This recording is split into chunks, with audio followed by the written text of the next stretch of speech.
Welcome to the world in darkness. Tonight, we journey into the shadows, peeling back the layers of history to uncover a creature that has haunted humanity's dreams for centuries: the vampire. This isn't a story of sparkling skin or romantic heroes. This is the tale of a primal fear, a chilling reality whispered in ancient texts and etched into the bone of our collective nightmares. So, dim the lights, and let's begin.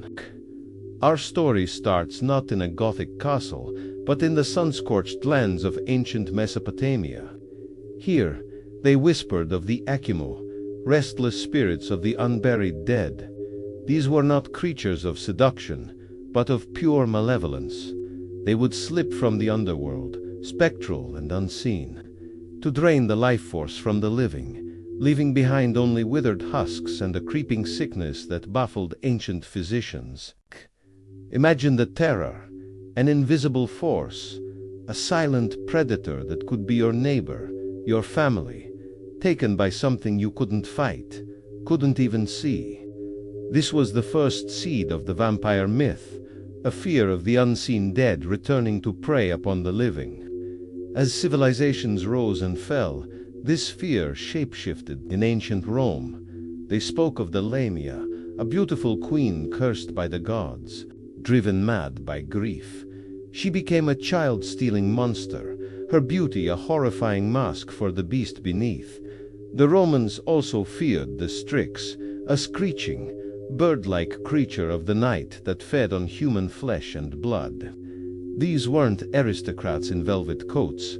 They were nightmarish hybrids, warnings against the darkness that lurked just beyond the firelight. They embodied the fear of the wild, the untamed, and the monstrous that can wear a human face. But it was in the fog-shrouded villages of Eastern Europe during the Middle Ages that the vampire we know began to take its final, terrifying form. This was a time of plague, famine, and inexplicable death, when entire families would waste away from an unknown illness. Who was to blame? The answer, for them, lay in the grave. They believed the dead, especially those who were different in life, the unbaptized, the excommunicated, the first victim of an epidemic, could rise again.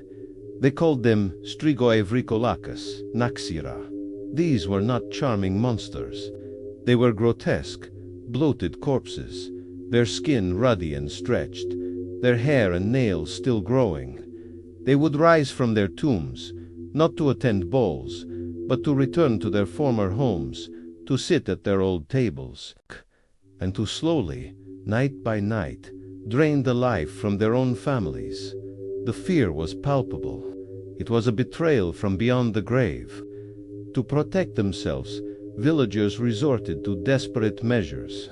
They would dig up the suspected corpse, and what they often found only confirmed their fears. A body that hadn't decayed as expected, with blood at its lips, was proof. So they would stake it, decapitate it, burn it to ashes, anything to ensure the dead stayed dead. These weren't rituals of fantasy. They were acts of pure, primal terror. Then came the age of science, the Enlightenment. One would think these old fears would be banished by reason and logic, but they only festered. In the 18th century, a wave of vampire hysteria swept across Europe. Soldiers and officials stationed in the Eastern territories sent back chilling reports.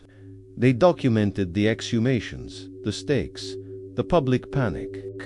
One famous case was that of Arnold Payol, a Serbian soldier who claimed to have been attacked by a vampire. After his death from a fall, a wave of mysterious deaths followed in his village. When his body was exhumed weeks later, it was found undecomposed with fresh blood on his mouth. The official report, published and circulated throughout Europe, caused a sensation. It brought the peasant's nightmare into the drawing rooms of the educated. The vampire was no longer just a folktale. It was a subject of serious, albeit terrified, debate. This public fascination laid the groundwork for the vampire's leap into literature. In 1819, John Polidori's The Vampire introduced Lord Ruthven, the first aristocratic, seductive vampire in English literature. He was charming, dangerous, and moved through high society like a wolf in sheep's clothing. This was a new kind of horror. The monster was no longer a rotting peasant. It was the handsome stranger, the nobleman who could destroy you with a smile. This archetype of the sophisticated predator captured the public imagination. But it was in 1897 that the legend was perfected. An Irish theatre manager named Bram Stoker, after years of research into Eastern European folklore and the history of the cruel Wallachian, Prince Vlad the Impaler, unleashed a novel that would define the vampire for all time. Dracula. Stoker synthesized it all: the ancient fear of the life-draining dead, the shape-shifting horror of the Strix, the corpse-like revenant of Slavic lore, and the aristocratic predator of Polidori. Count Dracula was the ultimate vampire. He was ancient, powerful, and embodied a terrifying blend of old-world evil and modern ambition. He was a plague-bearer, moving from his crumbling castle to the bustling heart of London, a symbol of the past's power to corrupt and destroy the present. Dracula wasn't just a horror story. It was a mirror reflecting the anxieties of a rapidly changing world. From Stoker's novel, the vampire exploded into the 20th century, becoming a king of the silver screen.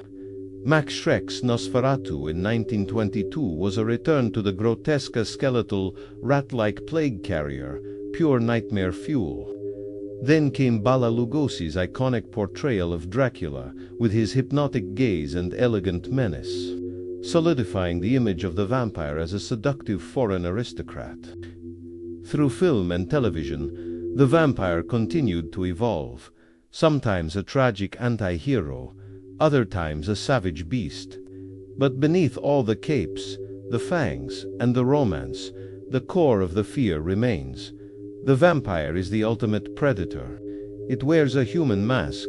It mimics our emotions. It may even have once been one of us, but it is fundamentally other.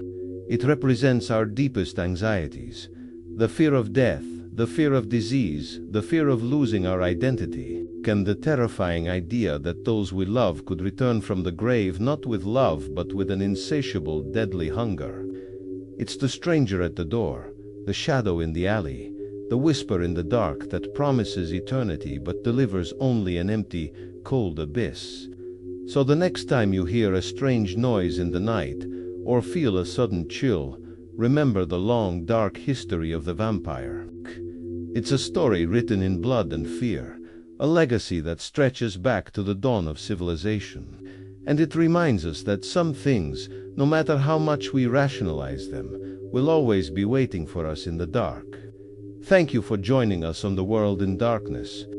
If you want to explore more shadows from history, don't forget to like, subscribe, and hit that notification bell. Until next time, sleep well if you can.